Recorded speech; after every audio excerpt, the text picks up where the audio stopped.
Hi everyone, my name is Nick High, and I did my research on the art within the rotunda of the Capitol in Washington, D.C.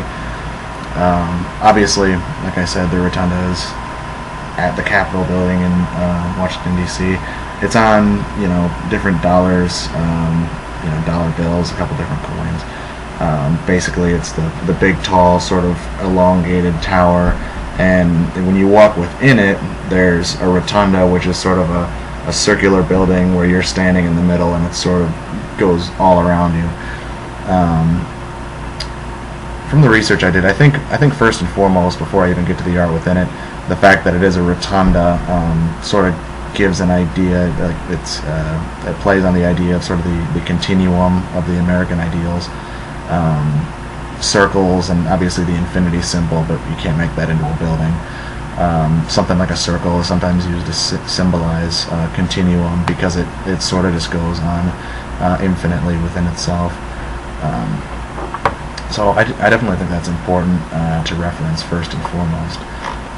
The paintings within the rotunda are the Baptism of Pocahontas, the Declaration of Independence, the Discovery of Mississippi by DeSoto, the Embarkation of the Pilgrims, George Washington resigning his commission, the landing of Columbus, the surrenders of General Burgoyne, and the surrender of General Cornwallis.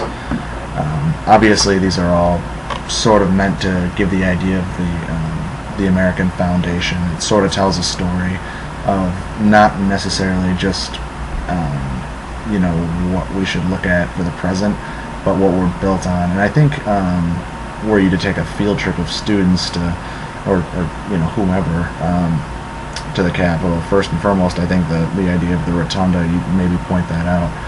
And on top of that, you would definitely get a sort of a sense of this is where we came from, and it would give you sort of a more hopeful ideal.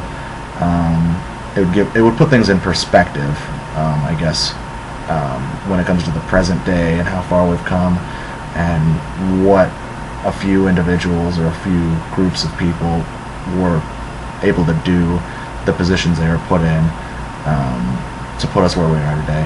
One thing I did find out in my research that I think is pretty notable is there was a document written in the 1800s, actually, that went over the art within the rotunda, and it's actually changed since that point. This was actually written in 1879, and during this point, one that stood out to me was Francisco Pizarro. There was a painting portraying him, and I'm not sure what he was doing in it, but I think that shows that over time, public opinion can sort of change the art within the rotunda, and the American ideal is fluid.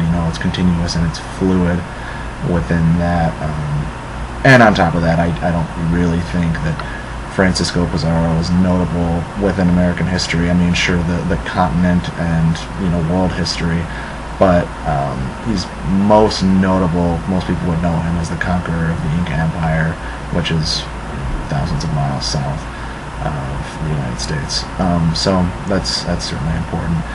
One other thing that I think is important to point out is sort of the sense of reverence and the sense of respect to the tradition of America that someone would get standing within the Capitol building, because so many influential people have been there and have given that walk. Another article I read referenced a tour that was given to the last American World War I veteran within the Capitol building.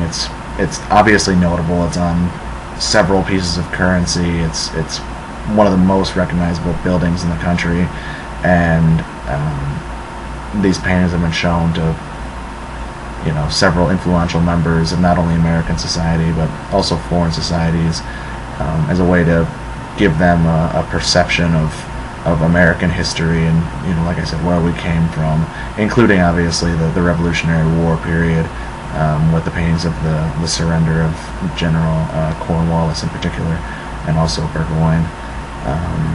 That's all I have for you. I appreciate you guys watching, and I'm looking forward to your responses. All right, thanks.